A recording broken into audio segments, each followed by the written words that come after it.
Hello, hello, everyone. Welcome to Studio 84. Another exciting day, another exciting conversation. Allow me to welcome Mark today. Welcome. Thank you. Please introduce yourself and to the audience. Hello, my name is Kaweesi Mark, and I am a b-boy or a breakdancer. To start from there, I like to share that gift and my creativity approach to things with primarily young people, but also people in general, because I do feel like it is important to have a creative activity or creative self. And when I say that, I like to make things happen, like to create platforms, to create spaces of expression and developing creativity, basically. Oh. And yeah. Now, I know you as artist, instructor, motivator, Yeah. and possibly some even more. Yeah. Am I right? You're right. And all this through the creative form of dance? Yes. And how did you discover the dancer in you? Well, that was not supposed to happen, but it happened, and because um, I wanted to play football in the beginning. I wanted to be a football player back in 2008, and but football was expensive compared to where I was coming from. I was a school dropout, as I was a homeless kid. I was an orphan, and back then I was just living in a slum, and there's no way I would afford buying fancy football boots or fancy stuff. And also, football is a team spirit sport where you play with other people, but the coach has a say on who gets a number and who doesn't. For given my very unlucky background back then, that I couldn't really give the coach anything, or like in terms of money or motivating him, he used to say, Yeah. to give a number. He always gave my position to other players that could afford to give him something, and that did affect my motivation to really continue with that sport. And one of my friends came and said, "Look, do you want to try the dance?" I'm like, "Absolutely not." I didn't at that time see any dancer in me. Oh, wow. And they told me, "Look, what is there to lose? You can't play football anyway. You might as well try something else." And I told him, "Look, you just try this breakdance thing." So he took me to a community session at Sharing Hall in Zambia. And when I stepped there, I kind of like, when you're hit by that feeling of, this is where I should be. This is where I need to be. That not like in what people are doing, but just the we always call it a vibe. The energy in that space was just welcoming. And I thought to myself, look, well, there's not so much I can do anyway. So I might as well stick with these guys and kind of see where this gets me. And those are not like, I wasn't that intentional, that smart back then. Would say I was driven more by just that energy, that feeling of belonging, that feeling of this is where I should be. And I started doing that. I started breakdancing slowly by slowly, trying to find that good breakdancer in me. And then I also, because the belief then was everyone is student and everyone is a teacher. And then that's where my abilities of teaching started to emerge, because they told me one thing, that look, if you came yesterday, there's someone who came today, you clearly know more than they do. So you might as well share that. Yeah, yeah. And that, for me, that was like, okay, this is it. Then I started teaching. I started teaching at that particular program at Sharing Hall. And then from there, I also started to, because I was just idle in my slum. I was like, well, I might as well start teaching some guys how to break dance. And then I also started crossing outside. I started going to communities that were not in my slum in Kansanga. I was like, well, I have something to share. Who wants to learn? So, and one of the most empowering things about that was that people started. My labeling changed. It moved away from Mark the orphan, Mark the homeless kid, to Mark the breakdance teacher, to Mark the breakdancer. and that gave me like a positive identity, like something that was cool, something was welcoming, something that people that would raise people's eyebrows, like ooh, breakdancer. Yeah, and then slowly like that, I got into teaching, and I loved it. I just admire seeing people tap into their potential, and also that's what most of actually my class. That's how most of my classes are designed. They're designed in a way that it doesn't. I don't have to replicate myself. I just need to assist someone and guide them to tap into their potential, and then boom, I I just sit back and enjoy seeing them emerge and then embracing all that they have. Gosh, I'm full of questions now. What a remarkable journey experience. And thank you so much for sharing it with us, because it's from humble beginnings. You've created a persona for yourself, a space, and something that continues giving, which not everybody does, and giving through creativity and the arts, which in a way is risky business, if you ask me, right? Because I believe you can't force art down anybody's throat. People either fall in love with it or they don't. And breakdance, it's not for the masses, is it? No. It's not your pop sound. It's not necessarily even your classical ballet that has a whole audience. It's something that, although it's been around for a while, it's a niche audience, isn't it? Yeah, yeah. And so let me remember all my questions. Let me start with this one. Breakdance is a dance. Does it cross over into sport almost? It's more athletic than other dance styles, or not necessarily? It is both. That's one of the things we've also been struggling to identify. And I think at some point we also accepted that it does not need to be defined by one thing. But it is because breakdancing is an art form, or like nowadays also a sport that was born out of expression, out of there's nothing to do, we might as well try to do this and that. And I'm saying that because it started emerging from like funk music. And people started like doing whatever dance moves they could do, and then it also came from art forms like capoeira. And then like from kung fu. So the idea is that whoever started it, like there's no one person who says I started breakdancing, because it kept developing depending on where it went, depending on who did it and what was their perspective and influence.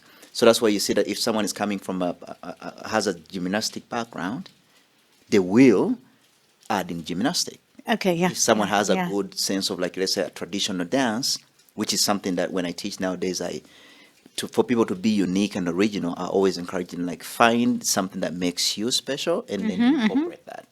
So but as of 2000, I think 2018, there was this thought of incorporating it in the Olympic Games.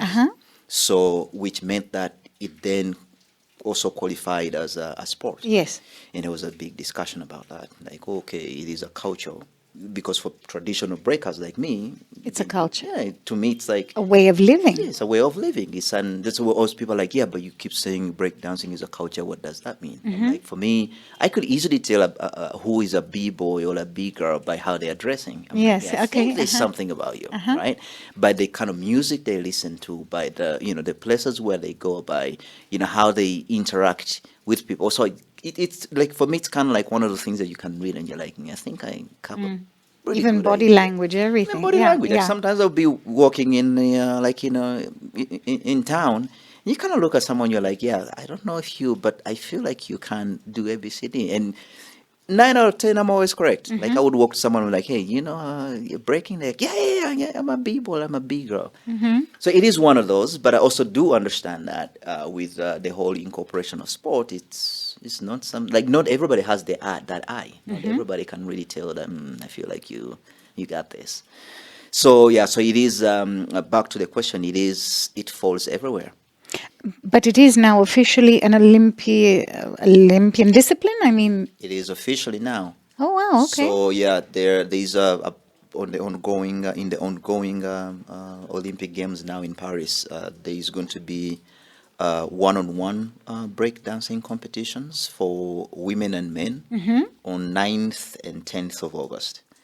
So yeah, so and the ideas they basically get 16. There's been like a very intense selection process. Worldwide. Yeah, worldwide. So, but of which one of them I was judging at the championships for Africa, Yeah. Morocco, and yeah, and they were select. We were looking for the top breaker from Africa in the categories of men and women to qualify for the Olympic Games. So Africa is a continent. Yeah, Africa as a continent. Is it being represented at continental level for all, or? Yeah. So what happens is that look at it from this context. Like every category has to have 16 competitors, and it's 16 because they use what they call the format is called a round robin, and the idea is that you make 4 groups of 4, and then each group you need to compete and you take the top 2. Okay. And then you get Narrow the it 8 down, exactly. So okay. from 16 to 8 to 4 like that. And then so what basically happens is that each continent gets a spot of a man and a woman, or a boy and a girl. And then from there, which I'm not sure how many continents now we have. So you would have what? Africa, Asia, Europe, America. North and South, right? Yeah, I think Supposedly 7 continents? that was combined. America was combined as a whole. There was Oceania. And then the host country got A slot. A slot. Oh, okay. And there is also the other competitors got in through what they call the World Series, Okay. which are based on rankings. So it's like you're performing well. But so it was a couple of events where you had to go and compete, and then depending on how you score, you earn points, and then To possibly qualify. Okay, all right. Yeah. Wow. So it is a very long wow, process. you were part of the vetting process then for the African contenders. Yeah. Wow, exciting. Yeah. But I also have to say that that was another very interesting discussion that we had from we always call it the scene, the international scene, because there were always questions of how are you going to judge creativity? How are you going to judge? Because with traditional sports, it's straightforward. It's like football is judged like this. This is this. This is that. But with dance, they're like, well, one of the things we are championing is creativity and originality. But how are you going to judge whether someone is creative or they're not? And we had for me to qualify to judge there, we had to do a couple of judge congresses, like trainings, but these were only open to people who were already in the culture or in the scene. Yeah. And you had to have an understanding of how breaking has been developing over the years, because you can't judge something that you are like, oh, But also, it is also one of the things where, because it was opened up, we didn't want to risk having anyone jumping because they're like, oh, now I can judge breakdancing, but I don't do it. So part of the things was like you had to be an active breakdancer yourself and have a little bit of judging experience in various events. And and it's a couple of general things that we look at, but it's always like more depth to it. Like, for instance, we could say we're looking at musicality as how do you do to music, but music has many things. Music, you have the beats, you have the lyrics, we look at things like coherence, like are you really growing with the song, or you are just using it as a soundtrack? You just keep moving. So it is really it's been a process. And let's see who emerges as first gold medalist. So it'd be the first time at these Olympics. First time. Wow. And that's history in the making, and you're part of it. Yeah. So, wow. But I imagine, as in many disciplines, there are some very basic steps as well to the art form. So I imagine you judge, even sometimes going back to basics is important, right? Yeah. Form, precision, and all that. So you're looking at those elements and then all these other things as well. Yes. So their journey, musicality, creativity, performance, stage presence, I imagine, because it's a form of entertainment as well, right? Yeah. Wow. Like form of a performance. So you also need to make sure that as much as you are giving the judges what they are looking for, you also have an audience. You Yes. also need Yes. to make sure that your audience is is kind of impressed by what you're doing, and which also, like if you look at it from promoting yourself point of view, is why there's a big difference between a football player like Messi and a football player who we never knew, because he knows how to hold his audience Yes. and give them what they want, but within the rules of football. Yeah. So it is the same thing in breaking. It's like you need to give the audience what they want, but also at the same time you need to be mindful that this is breaking. And the thing is, the other thing also was that a big discussion was between how do we determine, because we're telling people, look, learn the foundation and progress from the foundation. But the question is, how do we tell whether you have progressed too much or less? And the question is, there are foundations of breakdancing as we know them. As someone comes to my class, and I'm like, if you are here for breakdancing course, you learn A, B, C, D. That's important. It's standard wherever you go. Like people even in countries where you don't speak the same language, you'll be like, you are a b-boy, you are a bigger, great. These are the foundations. Yeah, yeah. And then there we look at, okay, then you start incorporating in things that are meaningful to you. It could be concepts. It could be someone is trying to tell a story of a border rider through breakdancing. Then that's a concept that is unique to you. Because someone in the US, they probably won't understand that. Someone in Italy, they will be like, oh, he's doing something that is unique and a good concept. We don't know what it is, but for you, that makes you special. So the question was, how do we balance this? How to make sure that there's a progression from the foundation, but you are still breakdancing. Yes, yeah. You are still True to the form, yeah. exactly, yeah. And and it's that's why as judges, you need to be a practitioner yourself to be able to catch that. You're like, I know. And the thing I always say is that, to me, when I see someone break, I can always tell you mastered your foundation, because things come very effortless, like very easy. You can always tell when someone is struggling with something. You're like, They try to skip a step or two. yeah, right. Yeah, we know, right? So yeah, but I also think, like, from a teacher's point of view, the thing that I see nowadays is that people are just rushing. They want to come, get in 5 lessons, bye, I've learned how to break dance. You're like, no, I mean, I qualify. yeah, I've been breaking for like 16 years, and I think in my first 5 years, I mean, nowadays I teach people and they learn things in 5 minutes that took me 5 weeks, because I've mastered how to break it down. But again, the message is always simple. You need to keep practicing, because your body needs to pick it and it needs to digest it. And you need to wake up in the morning and be like, 6 step, go through it effortless. But until you get to that point. And the muscles have a memory, and practice makes perfect. And although they sound like old cliches, especially in these disciplines, there is definitely some truth to them. At what age can one start breaking? Any age, really. I think I teach kids starting from 2.5 years old. So, Wow. yeah, and it depends on, because breaking can be really broad, but we always look at where can someone start. So for me, starting with the music is the key.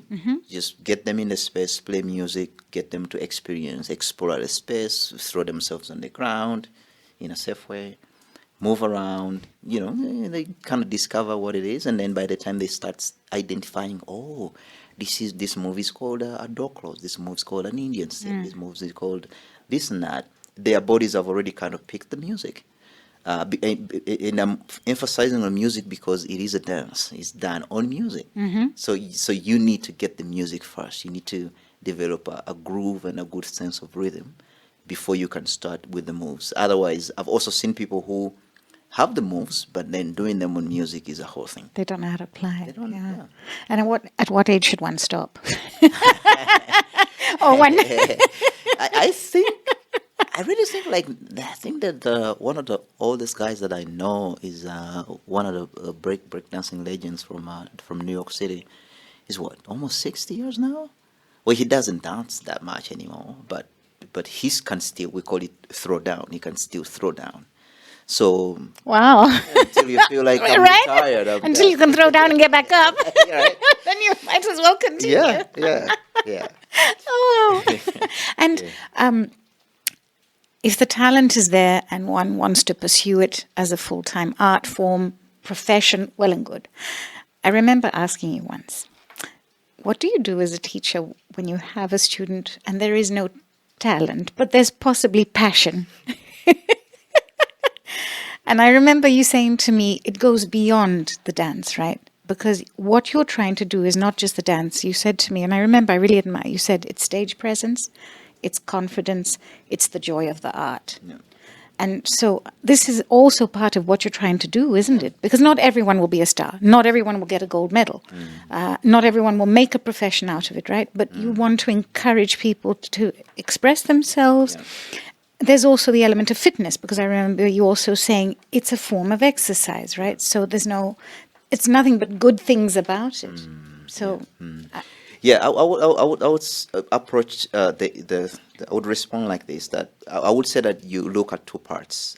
There's what I call hardware and software. So the hardware is more like the moves you can see, and the software, they are more like the abilities or the competencies that someone develops throughout the process. And like I remember for me when I started breakdancing, I never, like, my battle was not to win a component, no opponent. My battle was with self-esteem, was with bad labeling, was with finding a place where I belong. So until now, I see people who come to lessons with these kind of struggles to, like, self-esteem. That's a very obvious, that's a very common one. Things to do with being able to make friends meaningfully, in a way that I get, young people who are like, look, I don't have anything that is going to, bring me to people. Nowadays, with this whole, I would say, outbreak of games and stuff, you have things that other people have. Like, you have the latest PS that other people do Yeah. have. So the thing is always, people are looking for that, those things that identify them, that bring them out, things that they don't, it's not that someone is going to take away and they can still do. So things like those that really identify and they define someone, they really feel like, this is my thing, right? So and I do think, like, for me, that's also why I've been able to last this long, because people are always like, how do you, like, you don't compete, we rarely see in battles, how do you keep the motivation? I'm like, for me, it's always like the feel of, this is my thing. It's a special thing that identifies me. It's a special thing that sometimes I'm in trainings that people are like, okay, introduce yourself and say a fun fact. I think it's always, I'm a breakdancer. They always like, whoa, that must be really fun. So it can go way deeper depending on how you approach it. And also, this is one of the things that, at least for me, in my lessons, is the standard. It's like, we don't have to make everyone a competitor of breakdancing. Yeah. If they can develop, their confidence, they can develop presentation skills, they can learn how to work well with other people, how to, exercise without feeling like, okay, exercise, I would say, in a fun way. And whether they get the discipline from breakdancing and they continue with swimming, or they get the confidence from here, they continue with anything else, the key thing is, have they developed confidence? That's it. Okay. And now, all these skills that you're trying to pass on, where does one find you? Where can one start? If someone is interested, or they want their child, nephew, niece, whoever it is, to embrace this art form, where would they find you, Mark? We are, for now we have, we run classes at in Kabalagala. The place is called IB Dance Studio. And so we collaborate with the studio to have space as ongoing classes. So whereby it's not a set course that you end here, but it is every Saturday morning.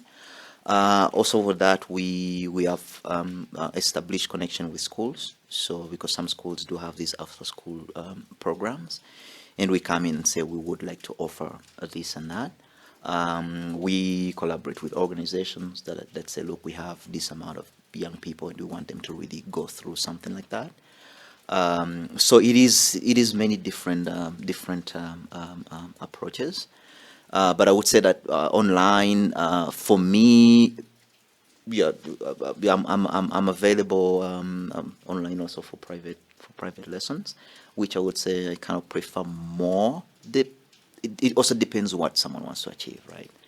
I feel like if someone wants to develop the social skills we've been talking about before, to me it makes more sense that someone comes in a public place, because Okay. you are going to be dealing with the public anyway. Yeah.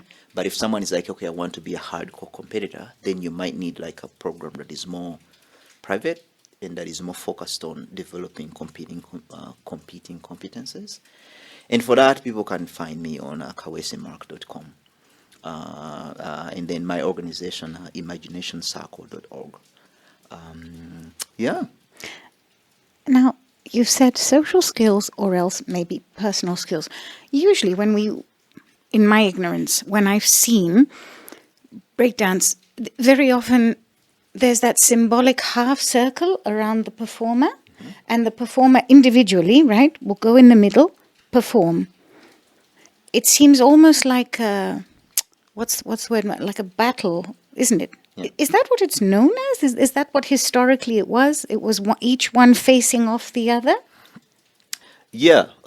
So battling is a very common component of breakdancing. Yeah, that's actually how people know it.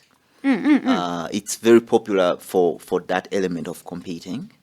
For me, I always see it as a non as a safe way of resolving conflict. So instead of a fist fight, you just show your moves. I'm going to dance you to the ground. Right? Yeah, exactly. Like you wronged me. We're gonna settle this on the floor.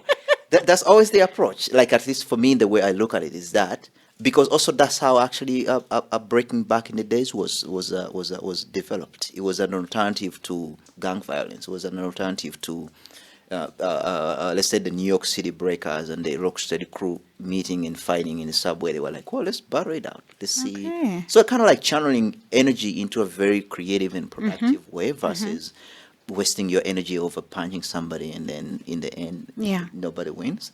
But also it is also something where you're like, I have a battle next month, I gotta work harder. So that mindset also forces you to apply effort instead of saying, "Ooh, I'm gonna punch somebody." So competition, it is one of the founding pillars of breakdancing, because it was developed to resolve conflicts In a non-violent exactly way. non-violent way. Wow, okay. So obviously I'd picked up on something when I said to this battle and then this semicircle of an audience, and then I could see from the body language that once one performer had finished, they'd sort of challenge the next one on, right? Show me what you got, kind of thing. Yeah. Okay, and women would do the same, whether it's men or women. That is the origin of the way it was performed. Yeah, that's the way. And because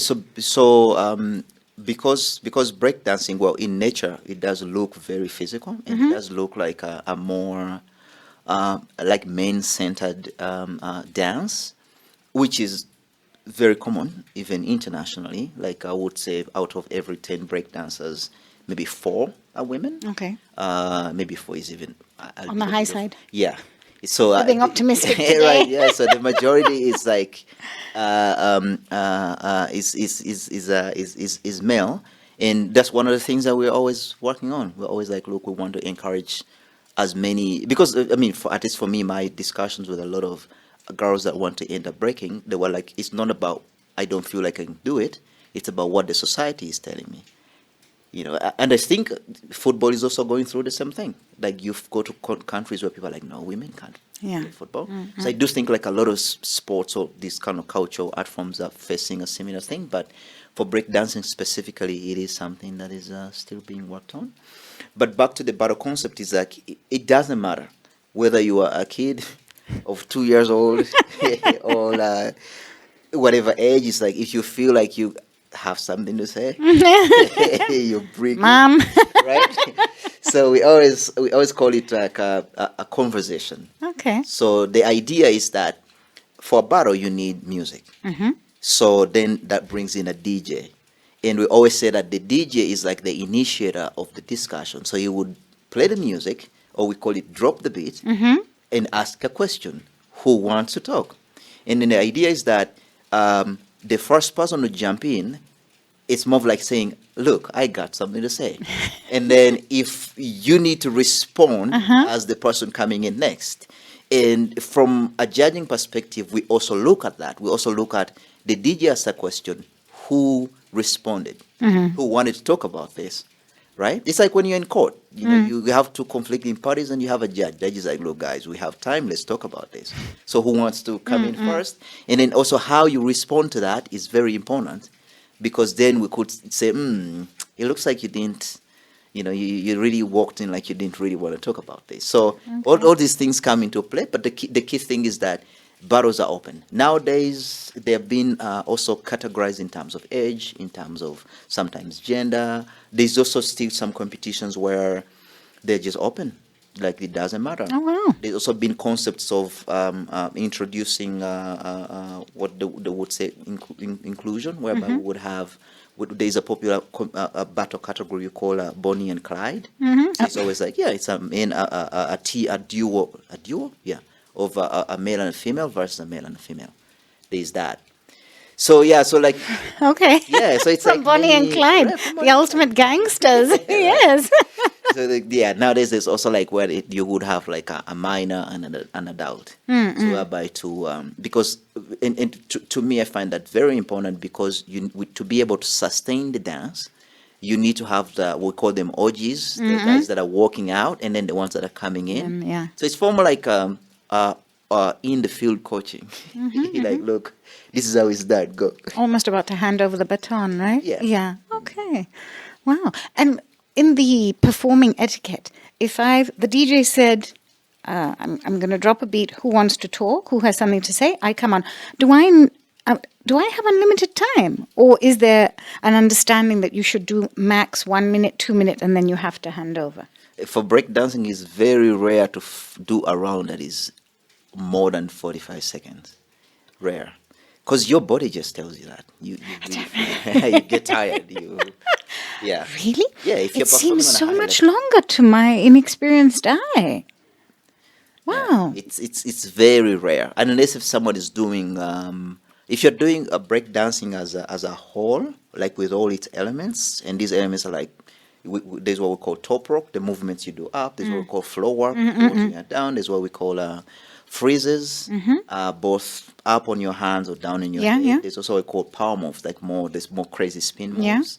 If you're doing all that, it's very rare that someone would exceed 45 seconds. How interesting. Okay, all right. So then...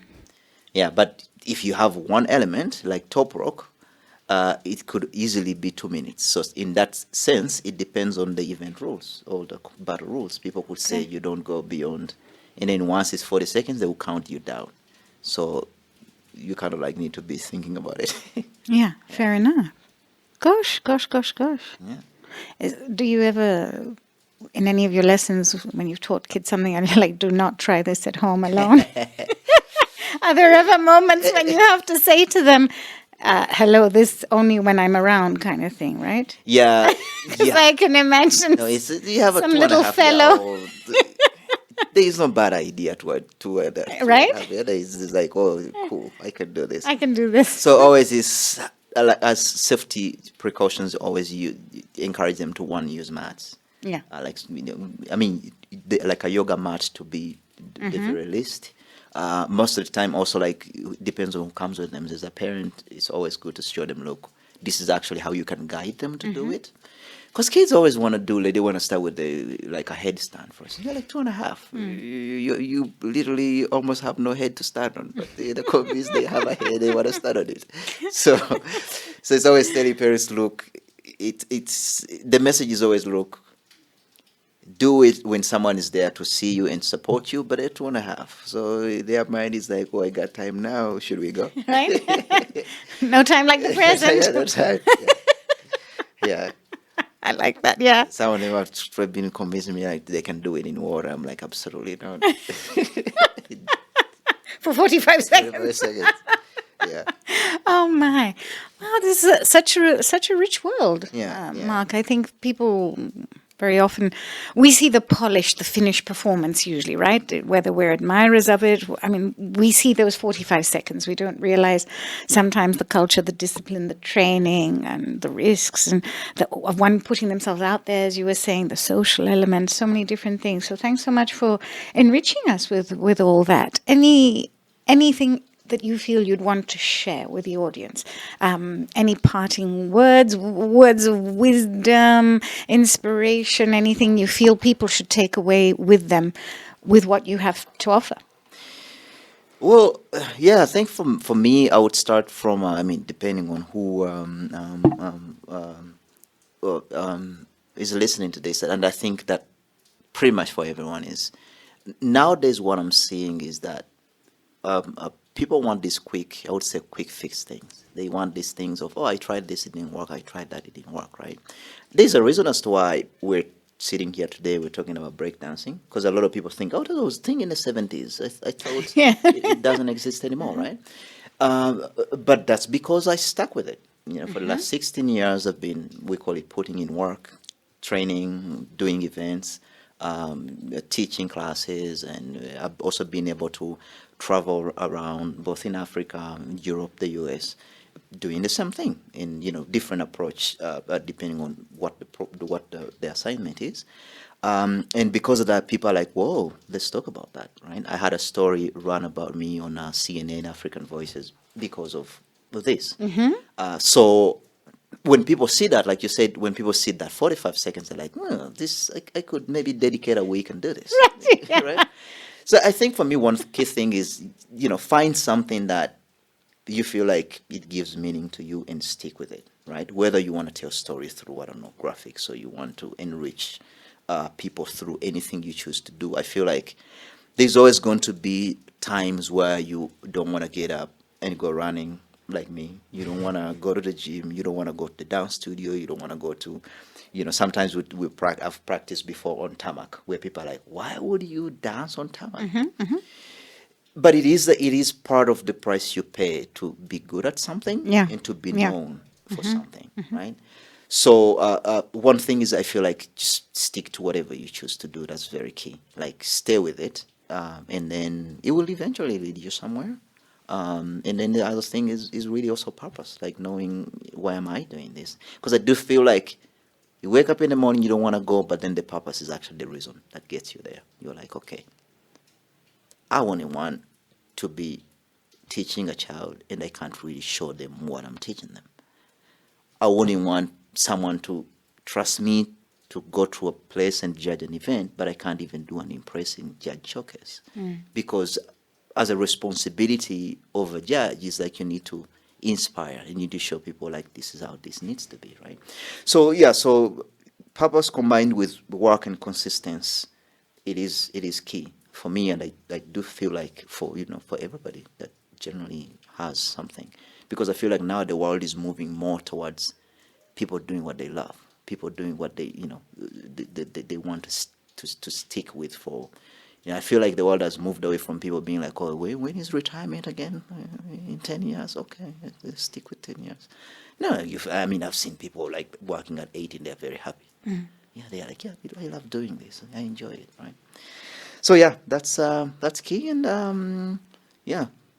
Well, I think that putting in the blood, sweat, and tears, the good old blood, sweat, and tears, definitely has its value, I think. Because if you walk the walk, as you were saying, if someone were to say to you next time you're judging an event, can you do that move that you're judging me on? And you can, proves it to you and to them, doesn't it? So definitely, I see where you're coming from with that. And quick, happy fixes don't always work. Yeah. It's true. I think modern age, especially when everything's a click of a button away, a flick of a finger, everything's, I find people struggle to hang on to things longer than they once did. So I think that's definitely something to focus on. Yeah. But I also have to say that I feel like through breakdance, but also generally through life, and the thing you said last is, I see the same things in relationship also, friendships, relationships of all kind. Like things now are easier to have friends on social media, to have friends on Facebook, and forgetting that putting in the time, Yeah. you know, visiting people. I don't know, nowadays, grabbing coffee or actually really being with people. It is, you know, the price you pay for, you know, for having that rich supportive network. Same thing that I see when I'm talking to like groups of breakers that want to, you know, I don't know, be, they say, on a national team of a dance sport or something. It's like, as much as you have your social media that you're going to always visit and feel like you're connected to this world, there is nothing that really beats that in-person interaction. Yes. Nothing really beats, you know, like really being there, you know. And in the end, when it comes to developing your talent, then that comes down to really, you know, doing the actual work, like saying, you can watch a YouTube video about a tutorial about breakdancing, but you need to do it eventually. Yes. You know, like one instructor of mine at the gym once said that one of the things that he always loves about the gym is that no one does it for you. You want the results, you need to do it yourself. Definitely. Yeah. Oh, no, there's good old common sense in that, right? Some things you really need to do for yourself. And investing time in others is what you're doing. So you're actually practicing what you preach through what you teach. And it's true. Time is also going by so fast in a way, right? So Yeah, true. need to make sure that we're there. I was recently told off for attending an event and not taking a picture. And then I answered my husband and I said, but I was in the moment. I wasn't behind my phone. I actually watched. And he's like, but you don't have a picture. And you didn't take a video. And I'm like, no, I just watched the performance, you know. Maybe I was wrong, but I generally just watched and I was in it. So that was very interesting that he was so upset. I'd clearly failed that day. Yeah. In his view. Yeah. And I feel like that's the world nowadays. Like I do. When I produce like events, that's the thing that I always do. Like parents come, let's say, with kids, and they want their kids are performing. Yeah, but now it's always about get out the phone and just watch your kid through the phone. Yeah. And sometimes I'm like, really, like you know, it depends. Sometimes the people are like, yeah, I want to look back at this. You know, want to look back and share it. Yeah. Yeah, but I agree that in moments. A piece of experience now is sort of being robbed away from us. Yeah, as we A little bit, I think, yeah. But anyway, all things to bear in mind and to make the most of. Yeah. Absolutely. Well, Mark, thank you so much for coming to be with us, for sharing your story with us and the opportunity that you're giving to B-boys and B-girls, young and old, if I may say, use that expression. Yeah. And the fact that this is an art, which is also fitness, which is growth, which is so many things put together for an individual, for a team. Congratulations on bringing Africa to the Olympics for this discipline. So that's a huge thing as well. Anytime you want to come back, please let us know. You're very welcome at Studio 84. Thank you. Thank you so much. Thanks, everyone, for being with us today. And do please remember to like and share and follow us once again. And let me say it, keep dancing. Yeah. Bye.